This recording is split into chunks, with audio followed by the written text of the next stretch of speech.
Alors, je vais vous parler d'un couple, d'un nom que vous n'avez certainement pas jamais entendu parler parce qu'il ne fait pas partie des noms habituels qu'on croise autour de l'affaire Epstein. Et pourtant, il a un rôle extrêmement important du côté du Zorro Ranch. Mais vous allez le voir, pas que, hein, c'est une des révélations de la Truth Commission. Pas que. Et ce personnage-là, c'est Bryce Gordon. Le voilà sur le Zorro Ranch. C'était lui qui était en charge de la gestion du ranch. Gérer le ranch, ça voulait dire quoi? Ça voulait dire être, par exemple, en charge de la sécurité du Zorro Ranch. Pourquoi? Parce que, et gardez-le en tête, euh, euh, Bryce Gordon est un citoyen déjà de la Nouvelle-Zélande qui est un ancien militaire. Et d'ailleurs, il va venir sur la propriété, on va le voir, ces informations qui viennent de la Nouvelle-Zélande. Il vient sur la propriété avec sa femme et les deux sont des anciens militaires. Vous voyez que au niveau de la presse du côté de la Nouvelle-Zélande, on en a parlé ces derniers temps parce qu'on a été surpris de voir un kiwi, c'est comme ça qu'on dit, un kiwi qui soit impliqué d'une certaine manière de cette affaire. Hmm. Et c'est lui qui, dès le début, va gérer le Zorro Ranch. Et vous le voyez, on va y revenir après, qui va se retrouver ensuite dans la gestion de l'île St. James du côté des îles Vierges américaines, lorsque, d'après moi, Jeffrey Epstein s'est rendu compte que c'était moins risqué de faire venir du monde sur son île et d'arrêter de le faire au Nouveau-Mexique où il pouvait être arrêté sur le territoire américain. Je pense que c'est vraiment lié à ça. Mais bon, on va revenir donc sur Gordon. On va voir les quelques informations qui ont été publiées du côté, tiens, armée. Est-ce que tu peux nous montrer armée du côté de son parcours militaire? Donc ça, c'est des informations officielles, hein, ce que je vous dis, qui ont été confirmées par le ministère de la Défense de la Nouvelle-Zélande. Il a servi dans l'armée de la fin des années 70 à la fin des années 80. Et sa femme, Karen, donc les deux vont se retrouver, Bryce et Karen vont se retrouver du côté du Zorro Ranch. Elle, ça a été la Navy jusqu'en 1989. On voit qu'à cette époque-là, il a bien vécu jusque dans les années 90, où il va partir travailler pour Jeffrey Epstein, même si personne aujourd'hui sait comment il est arrivé dans la sphère Epstein, on n'en sait rien.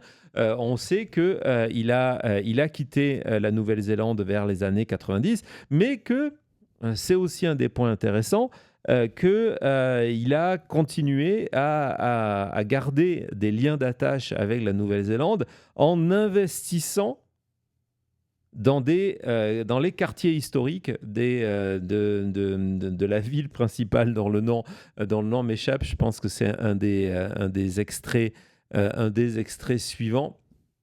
Donc, non, c'est pas celui-ci. Auckland?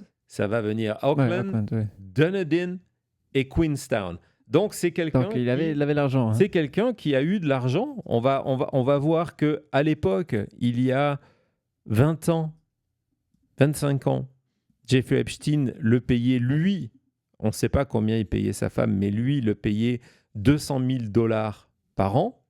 Au-delà de ça, que Jeffrey Epstein, on va y revenir, a prévu de lui laisser d'argent, du terrain, etc. etc. Et donc, on voit qu'il a été impliqué, il avait des investissements dans des affaires, dans des business du côté de Nouvelle-Zélande jusqu'en 2012 et 2013. Et donc voilà, et c'est à peu près les seules traces qui existent de Gordon en Nouvelle-Zélande aujourd'hui. Les membres de sa famille qui ont été retrouvés par les médias nouveau-zélandais expliquent que, en fait, on n'a plus aucune nouvelle depuis des années. On sait qu'ils sont aux États-Unis, on sait qu'ils sont en vie, mais on n'en sait pas plus. Donc, il n'y a pas eu de retour en Nouvelle-Zélande. Ils sont quelque part aux États-Unis. Pourquoi je vous dis ça? Parce que aujourd'hui, Bryce Gordon et sa femme Karen sont, pour la Truth Commission, des persons of interest. c'est-à-dire que ce sont des personnes sur lesquelles la commission enquête et essaie de retrouver pour venir les faire témoigner sur la manière dont le Zorro Ranch Wow. était géré. On se Donc- dit pourquoi ça? Parce qu'évidemment, ils ont cette position qui est complètement clé, mais parce que à travers leurs conditions, ils ont été au-devant de tous les secrets. Par exemple, un des boulots de Bryce Gordon était de gérer les invités. Il était prévenu par la secrétaire d'Epstein 24-48 heures à l'avance. Il était prévenu de la venue de ses invités. Et c'est ainsi qu'il existe dans les documents qui ont été rendus publics plusieurs documents où on va voir la liste de ces personnes qui sont venues au Zorro Ranch, et on va retrouver un banquier que vous connaissez très très bien dans cette liste-là de personnes qui ont été en contact avec Epstein et qui ont été en contact avec Gordon, Gordon, parce que c'est lui qui était en charge d'aller les récupérer. Vas-y, montre-nous ce document. Vous allez voir, dans cette liste-là, il y a le milliardaire Leon Black, il y a Sultan Ahmed bin Sulayem, qui est une énorme fortune, qui est venu au Zorro Ranch, et vous allez vous retrouver avec également, il y a des documents qui existent, des emails écrits par Bryce Gordon pour la venue du prince Andrew. Le prince Andrew Aux aurores. est venu au Zorro Ranch avec sa sécurité, parce que dans un de ses emails du côté de Gordon, on se plaint de ça. Regardez, cet email pour annoncer la venue du sultan, qui est en fait, c'est pas un véritable sultan, c'est une des plus grandes fortunes des Émirats arabes unis. Et donc, c'est le 28 juin 2011. Donc, c'est dire, voilà, il va venir, et donc la réponse de la secrétaire qui dit « Je ne pense pas que ça soit le véritable membre de la sécurité, un véritable sultan.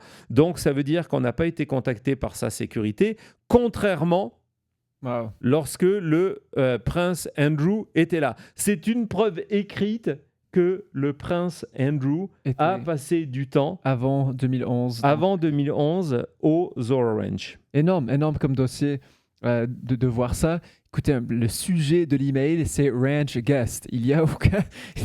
voilà, tout est vraiment noir sur blanc pour le coup. Donc, il est en charge de ça, mais on va voir que également, il est en charge de la gestion des armes. D'ailleurs, il y a plusieurs photos de lui avec des invités. Donc, vous allez voir ça parce qu'il y avait un shooting range, il y avait un stand de tir, il y avait des armes de collection, mais pas que. Il a été chargé de gérer ses stocks, de les mettre. Alors, il y a eu un énorme problème par rapport à la gestion de ces stocks-là. C'est qu'au même moment, du côté de Epstein, on vient d'être condamné en Floride. Ouais. Donc, par définition, on ne peut pas avoir d'armes. Et donc, en attendant qu'on arrive à négocier, et c'est Gordon qui va se charger de ça, il y a différents courriers entre Gordon et Epstein lui-même, va s'occuper de la gestion et d'avoir des autorisations, etc., de se dire, on les met où ces armes-là? Et ça va être le travail de Gordon, de se dire, bon, on va les mettre en dehors de la maison. Je vais les garder, on va les mettre dans la maison du pilote, parce que le pilote avait aussi une maison à Zorro Ranch. Tout le monde avait vraiment, c'était vraiment un compound, hein. C'est pas, peut-être Thomas peut nous mettre plusieurs fois des photos. Avant ça, montre-nous la photo d'une de ses survivantes en train de tirer au AR-15. Il y a une autre photo qui est intéressante, parce qui est t'as pas mis dans le dossier, qui va nous permettre de venir parler donc c'est une autre photo qui est assez sombre. Donc ça, tu peux nous mettre celle-là. C'est une photo de Epstein avec le sultan qui est venu à Zorro Ranch, mais pas que. Il est venu aussi sur l'île Epstein, etc., etc. Mais il y a une photo... non, attendez 2 secondes, parce que je veux vraiment vous la montrer. où on tient. Elle est assez sombre. Elle est verticale. 2 secondes. On se retrouve tout de suite après.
Voilà, on a un dossier tellement riche que c'est impossible de tout retrouver. Et en fait, j'ai dû l'oublier sur mon ordinateur. Il y a toute une série de clichés de Gordon avec un des invités. Et cet invité, c'est Jean-Luc Brunel. Et d'ailleurs, on connaît toute cette série de photos que tu peux nous montrer de Brunel qui est à bord du Lolita Express avec Epstein et avec Ghislaine Maxwell. On a vu tous ces clichés-là. Et ce que je ne savais pas, c'est que en travaillant là, sur le dossier, c'est que c'est des photos qui ont été prises par Chante Davis alors qu'on allait vers le Zorro Ranch. Donc voilà. Donc avec Brunel et Maxwell. Avec Brunel et Maxwell vers le Zorro Ranch. Je trouvais que c'était assez intéressant. Mais revenons sur Gordon, donc avec toutes ces transactions et toutes ces informations autour des armes. Mais le plus intéressant, c'est que on va découvrir que en 2006, Bryce Gordon, qui est donc l'ancien militaire, qui est en charge de la sécurité et de la gestion du ranch, qui est en contact quotidien avec Epstein, directement avec Epstein. D'ailleurs, ce qui est extrêmement intéressant, on va parler tout à l'heure de la volonté d'Epstein de toujours le protéger. On sent qu'il y a une crainte chez Epstein que ce que Gordon ne soit pas content. Ne soit pas content. Par exemple, à un moment, il y a cet email, je pense qu'on l'a, où c'est où c'est son pilote, ou peut-être, je ne sais pas si je l'ai mis, où non, j'ai pas dû le mettre. C'est un email que Epstein écrit à Larry V, celui qu'on a vu tout à l'heure, son pilote, qui a mal parlé à Gordon, et Gordon est venu s'en plaindre. Il s'en est plaint à Jeffrey Epstein que le pilote le traitait mal quand il venait, etc., etc. Et on a cet email de Jeffrey Epstein qui est cité par la Truth Commission, c'est peut-être pour ça que je ne l'ai pas mis parce qu'il est cité à l'intérieur, qui explique que Epstein va venir faire la leçon de morale au pilote en lui disant « mais tu dois respecte-le, traite-le comme il faut ». Et la conclusion de la Truth Commission, c'est de dire on sent que Epstein ne veut surtout pas, parce que évidemment Bryce Gordon a menacé de démissionner, il ne veut pas perdre Bryce Gordon, il ne veut pas prendre le risque que Gordon aille parler sur ce qui se passe au niveau du Zorro Ranch. Peut-être parce qu'en 2006, il a failli, et c'est là que vous allez voir combien, et c'est extrêmement rageant, combien on est passé très très proche de faire tomber le réseau Epstein en 2006 grâce à Bryce Gordon. Donc en 2006, il y a ces enquêtes qui sont menées du côté de Palm Beach et une des mères de famille qui accompagne sa fille explique que sa fille a été violée à Palm Beach, mais aussi qu'elle a été transportée qui est une mineure évidemment, qu'elle a été transportée au Zorro Ranch dans le Nouveau-Mexique. Et donc, du coup, le FBI de la Floride, avant que l'affaire soit étouffée, avant qu'il y ait le Sweetheart Deal, demande à ce que on aille un petit peu voir ce qui se passe au niveau du ranch. Et donc, évidemment, non, si tu peux retourner dans le dossier, sinon je vais me perdre. La première chose que fait l'agent du FBI, on va le voir, on a les documents en 2006, c'est d'aller interroger Bryce Gordon. Donc, on est en 2006, on identifie les personnes qu'il va falloir aller interroger. Vous voyez, il y a le pilote en premier, et vous voyez qu'il y a une faute à l'intérieur. On nous dit, voilà, il y a Bryce, ils ont mis un Y, qui est le ranch manager Nouveau-Mexique. C'est la première fois dans le dossier Epstein, 2006, qu'il y a une mention officielle, et c'est une des rares fois, on a fait le tour tout à l'heure, d'une mention officielle de la volonté d'aller voir ce qui se passe au Nouveau-Mexique. Et donc, suite à cette volonté de se dire, voilà, il faut aller, on essaye d'avoir le personnel de Jeffrey Epstein pour prouver si c'est vrai ou pas, que Gordon va être interrogé par le FBI. Donc, regardez, c'est le FBI Albuquerque qui va l'interroger. Ils vont à Santa Fe.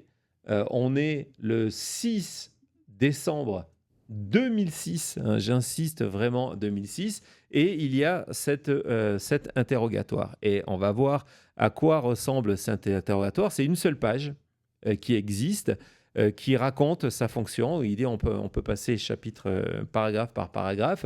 Il dit qu'il travaille avec sa femme, c'est lui qui est en charge de la gestion, qu'il y a 5-6 employés à temps plein, que Jeffrey Epstein vient environ 50 jours par an, qu'il a des invités, etc., etc. Et là, on arrive, c'est où je vous ai surligné en bleu, que lorsqu'il vient, il est accompagné de son assistant personnel, d'un nom qui est caché, c'est celui de Ghislaine Maxwell, de son garde du corps, d'amis, de son entraîneur, de son coach de sport, et là, quelquefois, de ses masseuses.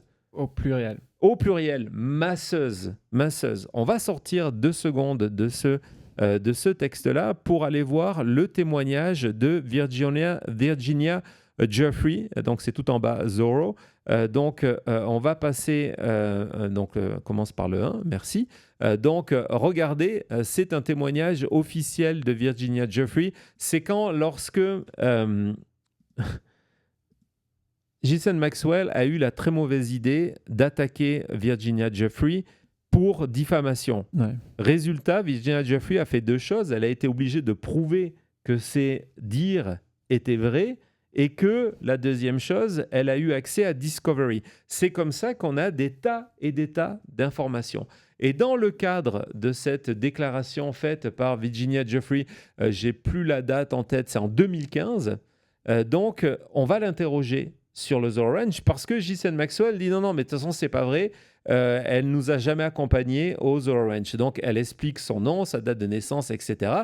Et elle dit, pour illustrer le fait que j'ai été dans tous ces lieux, j'ai des photos. Donc, elle va montrer qu'elle est allée au Zorro Ranch, elle est allée dans d'autres lieux. Ce document, malheureusement, aujourd'hui, est toujours censuré. Il y a quelques pages de disponibles, et heureusement, dans les pages qui sont disponibles, il y a celle-ci. Donc là, vous l'avez elle visite un musée à Albuquerque. Donc, c'est des photos, elle dit, qui ont été prises par Ghislaine Maxwell elle-même. Et celle-là, c'est Epstein, celle-là. Ça, c'est Epstein, celle-là. Excuse-moi. Et les prochaines, Elle avait 17 ans, elle disait. Elle a 17 ans sur ces photos-là. Et donc, elle poste des photos de vacances au Zorro Ranch. Donc, dire, regardez, c'est vrai. J'étais au Zorro Ranch, vous pouvez me faire confiance, etc. Pourquoi je vous montre de ça? Donc, on voit que ça faisait partie, elle décrivait d'ailleurs Zorro Ranch comme étant une forme de Disneyland, en disant on avait la nature, on pouvait aller faire ce qu'on voulait, il y avait des chevaux à disposition, on avait la piscine, et comme à Disney, il y avait le château.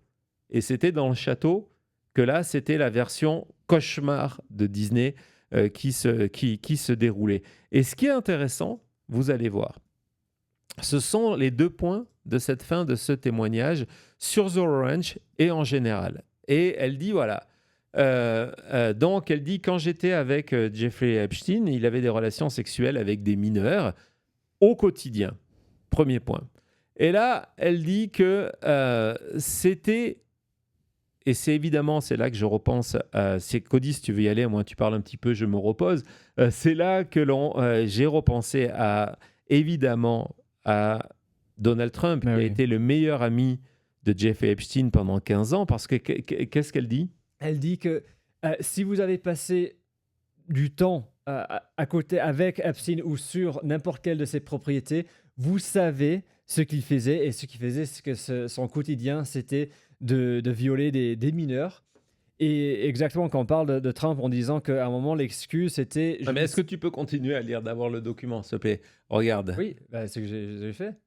Ok, d'accord. Et que, oui, ok, le point Ouais, ça 18, c'est continue. que... Désolé. Non, avant le point 18, de vraiment le lire en détail, j'aurais dû le faire, excuse-moi.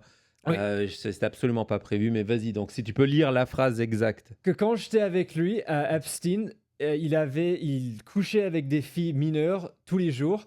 Son intérêt et sa passion pour ses activités était vraiment très clair aux gens autour de lui. Ses activités étaient tellement il ne se cachait pas, et que n'importe qui passait assez de temps sur n'importe quelle propriété Epstein aurait su ce qui se passait. Voilà, donc tu disais par rapport vas-y, reprends ta démonstration sur Que Trump disait toujours, je ne savais pas, jusqu'à un moment, je savais qu'il était un peu bizarre, que c'était un creep, et donc je l'ai viré. Et donc il nie toujours le fait qu'il savait que Epstein violait des filles. Et encore une fois, on a une survivante qui dit, si vous étiez amis, si vous travaillez, si vous avez passé du temps avec Epstein, vous savez ce qui se passait. Exactement, donc c'est vraiment un point important. Et puis après, Thomas, le deuxième point qui nous ramène directement à Gordon, elle explique quoi? Et c'est pas la seule survivante à le dire. Non, j'allais mais dire, là, mais c'est un document écrit. Ça vient directement de Virginia Giuffre, mais c'est quelque chose qu'on a vu plusieurs fois dans tous les États qu'il y a eu une enquête, c'est que le mot de code pour ces relations sexuelles, c'était de massage. Et que donc, il avait toujours des lieux de massage où il allait commencer l'interaction avec des filles, et que c'était toujours une relation sexuelle, une provocation sexuelle, et jamais juste un massage. Et donc, quand on revient, on attache ça à ce que Gordon avait expliqué en 2006 au FBI de Albuquerque, que Epstein, quand il voyageait, Ouais, il se déplaçait passait avec des fois masseuses. avec des masseuses. Et le document que vous voyez là, c'est un résumé de son entretien. C'est malheureusement pas, parce qu'on ne l'a pas. Les notes, encore une fois, c'est le plus intéressant, ça c'est le rapport qui est écrit, les notes de l'agent. Mais on comprend, grâce au paragraphe suivant, que lorsque Gordon a parlé de ces masseuses, l'agent du FBI lui pose des questions. Ah bon, des masseuses, c'est quoi? Et là, il raconte en détail, vas-y. Que donc, donc on ne sait pas qui c'est exactement à ce moment-là. C'est pas que Gordon, mais parce que Gordon explique que voilà, les masseuses sont engagées par, et c'est là où c'est caviardé, par 2 personnes, qu'ils ont des records des personnes, qui c'est leur nom. Des documents. Oui, des documents, combien ils étaient payés, et qu'ils pouvaient donner ces informations au FBI. Mais que donc, il fallait aller au bureau pour aller rechercher ces documents-là. Ouais, donc je vais reprendre le relais là. Il confirme que tout ça est documenté, que certaines de ces masseuses soit viennent d'un salon de massage qui s'appelle 10,000 Waves a Day, qui est installé à Santa Fe. On va voir plus tard. On a retrouvé, la Truth Commission a retrouvé des factures vers ce salon de massage-là. Donc, dit soit on les prenait, soit elles étaient recommandées. Et il dit, voilà, il y a toutes les informations. Il faut aller au bureau pour les avoir. Le bureau est évidemment au ranch. Donc, on va voir l'extrait suivant. Si tu peux prendre le prochain extrait, je l'ai isolé. L'agent du FBI dit bien sûr, moi je veux avoir plus d'informations sur ces masseuses, qui elles étaient, leurs identités, et puis je veux aller leur parler. Et là, il explique qu'une fois qu'on arrive au bureau pour récupérer les documents, Gordon reçoit un coup de téléphone reçoit un coup de téléphone en lui disant qu'il n'a plus le droit de parler avec l'agent du FBI et que donc ils doivent partir. C'est la fin de cette interview. Et pourquoi ça n'ira pas plus loin? C'est parce qu'après, il y a le deal qui est signé du côté de la Floride, qui fait qu'il n'y a plus d'enquête fédérale.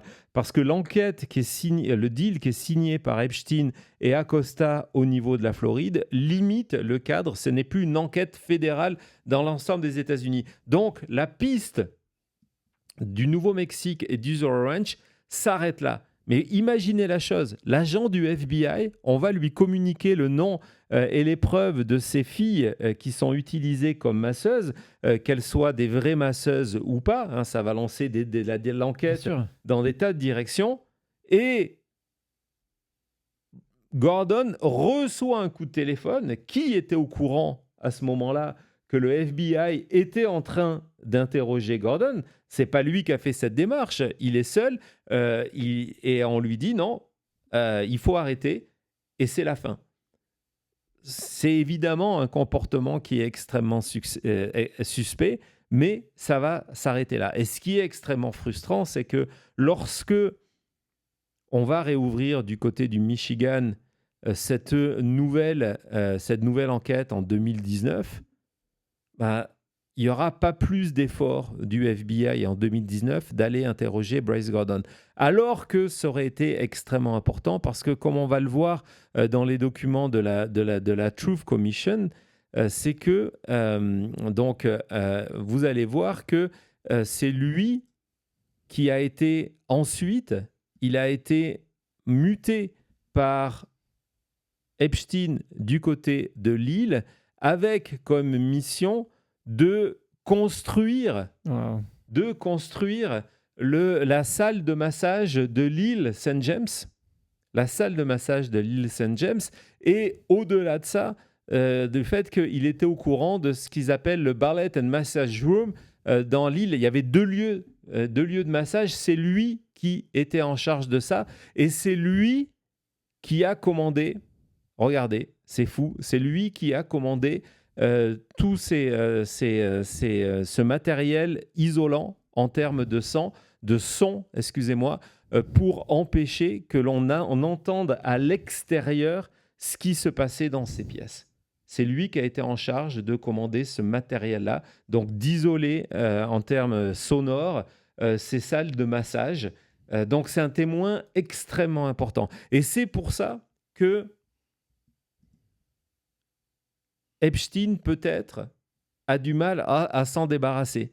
Il a du mal à s'en débarrasser et ça devient encore plus troublant en 2018. Parce qu'en 2018, c'est là qu'il commence à y avoir des rumeurs de plus en plus fortes, qu'il y a des enquêtes en cours. Et c'est la réalité. Ouais, la preuve, c'est que Epstein va être arrêté en 2019. Il y a des enquêtes en cours sur Epstein et qu'il faut cacher beaucoup de choses. Et Gordon le sait. Et vous allez voir cet email complètement fou. Vas-y, Thomas va nous le montrer. Vas-y, c'est celui-ci. Qui est au départ une lettre de l'avocat de Epstein, Richard Kahn, qui est à New York, et qui dit, voilà, Bryce est en train de devenir fou parce que lui, officiellement, Kahn, qui a témoigné il y a quelques jours devant le Oversight Committee, a toujours dit qu'il n'était pas au courant de cet aspect de Epstein, qu'il avait des relations uniquement professionnelles et il ne savait pas tout ça. Jusqu'à la preuve du contraire, c'est la version officielle.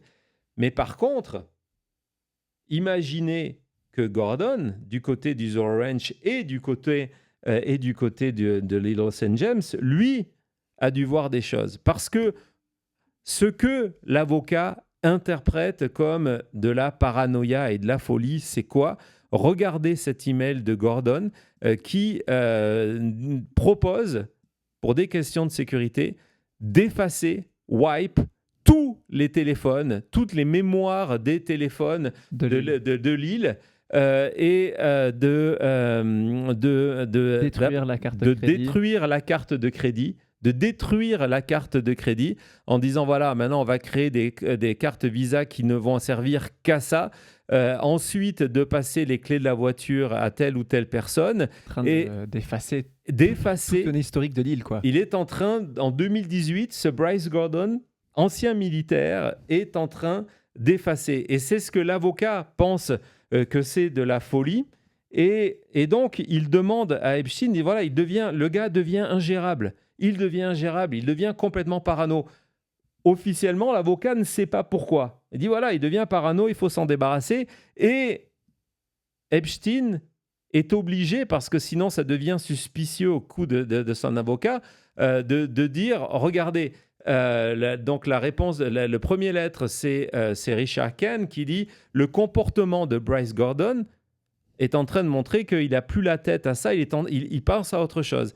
Et donc là, vous avez la réponse de Epstein qui dit, OK, je vais lui demander de partir.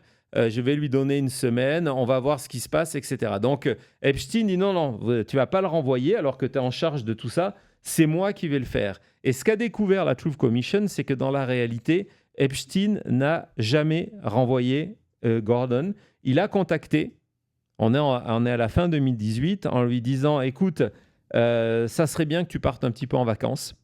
Et il est parti en vacances. Il lui dit, ce serait bien que tu retournes pendant un certain temps du côté de la Nouvelle-Zélande, donc que tu t'éloignes. Du coup, il n'y a plus de demande de l'avocat de le virer parce que le gars est en train de devenir parano. Et en échange, il lui donne du terrain à Zorro Ranch pour qu'il vienne se construire sa propre maison. Il a fait pareil avec son pilote. Mais ça va plus loin. Quand quelques jours avant son décès, il réécrit son testament et qu'il faut penser à l'après aussi. Dans son testament, regardez, il va donner 2 millions de dollars, excusez-moi, à Bryce Gordon. Donc c'est parce qu'il y a toutes ces questions, parce qu'il s'est retrouvé dans ces états, dans ces endroits clés, parce que Epstein a toujours refusé de le virer, parce qu'en 2006, il a parlé au FBI et il a confirmé qu'il y avait des masseuses qui venaient et qu'il a reçu les instructions de quelqu'un d'arrêter immédiatement de collaborer, qu'aujourd'hui, du côté de Nouveau-Mexique, on considère que c'est un person of interest. Pourquoi on considère que c'est un person of interest et pas quelqu'un à qui envoyer un subpoena? C'est parce qu'aujourd'hui, la seule chose qu'on sait, c'est que Gordon et sa femme, Karen, sont en vie, ne sont pas apparemment en Nouvelle-Zélande et seraient aux États-Unis où ils vivent dans un mode nomade de camping. Ça ne veut pas dire camping, la tente et du benko. Ça veut dire qu'on vit dans des camping-cars, etc., etc. On n'a pas de lieu fixe.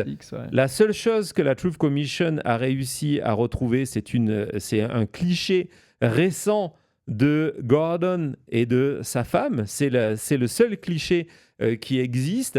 Mais aujourd'hui, personne ne sait où Bryce Gordon est. Et c'est d'autant plus important, Thomas, on va aller dans l'autre dossier, que lorsque, c'est dans le dossier de la Truth Commission, alors peut-être c'était dans les extraits que tu avais sélectionnés, je suis désolé, la Truth Commission va demander, comme je vous l'ai dit, on vous a montré toute la liste des subpoenas, et donc ils sont allés demander aux différents bureaux, police, shérif, police locale, etc., s'il y avait eu des coups de téléphone ou des plaintes ou des activités suspicieuses au niveau du Zorro Ranch. Et regardez, c'est peut-être le 41, Thomas, regardez ce que les nouveaux, non, c'est pas celui-ci, ça va venir, excusez-moi. Tiens, tu vas nous montrer ça et pendant ce temps, tu vas chercher, je vais en parler quelques secondes. C'est que cette histoire du Zorro Ranch est extrêmement présente et un des points qui confirme qu'il s'est passé des choses criminelles au niveau du Zorro Ranch, voilà, c'est ça et c'est celui qui vont suivre. Une des preuves qu'il s'est passé des choses criminelles au Zorro Ranch, c'est que lorsque il y a la perquisition, il n'y a pas eu de perquisition, jamais au Zorro Ranch. Lorsqu'il y a la perquisition du côté de l'appartement, la maison de Epstein à New York, on va retrouver des CD-ROM. Et regardez dans les CD-ROM, il y a écrit très clairement dans certains disques, le titre c'est Zorro. Par exemple, un des titres est écrit censuré Zorro Pics. Et puis, il y a cet inventaire de différentes vidéos qui sont liées à Zorro, donc qui ont été faits et qui correspondent, les titres, on vous explique, ce sont les lieux où Epstein récupérait les filles. Donc, vous avez des filles de Moscou, Afrique, mini nudes. C'est très certainement, d'après la Truth Commission, des mineurs, des nudes. Et puis, vous avez Bali, donc tout ce qui vient de l'Asie, la Russie, etc., etc. Et donc, c'est une des preuves qu'on a demandé, ils ont demandé d'avoir ces documents-là à Todd Blanche et qui a été refusé. Mais je voulais vous parler d'autre chose. On va revenir à ce couple Gordon. Et ce couple Gordon, donc, parmi les succès de la Truth Commission, c'est d'avoir demandé ces appels de tout ce qui a été reçu. Donc, ils expliquent que, évidemment, le problème, c'est qu'on n'a pas la totalité de ces activités-là parce que certains ne sont plus disponibles. Mais vous allez voir qu'ils ont retrouvé la trace qui est waouh, super. Rien que de la lire, ça donne des frissons. C'est qu'ils ont découvert que il y a eu un appel le 16 février 2016 à 8h du matin, 8h43. Il y a quelqu'un qui a utilisé la landline, donc la ligne téléphonique. Ce n'est pas un appel avec un portable, c'est le téléphone fixe du Zorro Ranch. Et que l'appel était un appel de détresse, emergency call. Oui, to law enforcement, donc à la police. À la police. Donc c'est un appel de secours à la police, mais que la personne a été obligée de raccrocher. Que là, le dispatcher, donc la personne qui est en charge de recevoir les appels, a vu que l'appel vient de Zorro Ranch, elle rappelle, et au bout d'un moment, c'est Karen Gordon qui répond. La femme de Bryce Gordon. La femme de Bryce Gordon, et quand on lui demande qu'est-ce qui se passe, elle dit non, ne vous inquiétez pas, tout va bien, nous n'avons jamais... Il n'y a jamais eu d'appel qui est parti de chez nous. Et là, vous voyez qu'il y a toute une contre-enquête qui a été faite en 2016 pour dire non, l'appel vient vraiment du Zorro Ranch en 2016. Quelqu'un qui a appelé au secours le 16 février 2016. Donc, on vous explique tout ça. Et qu'au-delà de ça, il y a eu une voiture qui très certainement a été envoyée parce que Gordon et Jeffrey Epstein en parlent dans des emails. C'est encore une fois pour insister sur le côté comment Jeffrey Epstein était au courant de tout ça et que Bryce Gordon était tout ça en expliquant qu'il y avait une voiture de police à proximité qui passait pour voir ce qui s'était passé suite à cet appel-là. Comme quand Bryce parlait au FBI, on était au courant qu'il parlait au FBI. N'oublions pas que Zorro Ranch était la propriété du gouverneur avant qu'Epstein l'achète et que le chef de la justice, le Attorney General de l'État, c'est le fils du gouverneur. Donc, encore une fois, Epstein absolument a sûrement ces gens-là dans la poche, quoi. Et donc, évidemment, on aimerait en savoir plus. Évidemment, on aimerait en savoir plus. Ça va être une de ces missions et donc, on espère en savoir plus lorsqu'il y aura le rapport. Mais c'est encore une fois un des témoignages, et il y en a d'autres, un des témoignages de ce qui se passait et de la place privilégiée des époux Gordon qui n'ont, au 6 août 2026, n'ont jamais été entendus. La seule fois où Gordon a été entendu par les autorités, c'est ce rapport de 2006. Il n'a jamais été entendu par d'autres personnes sur ses activités alors qu'il avait un rôle clé au Zorro Ranch et qu'il avait un rôle clé à l'île Epstein. Donc, tout ça, c'est extrêmement troublant. Mais il y a pire. À tout de suite.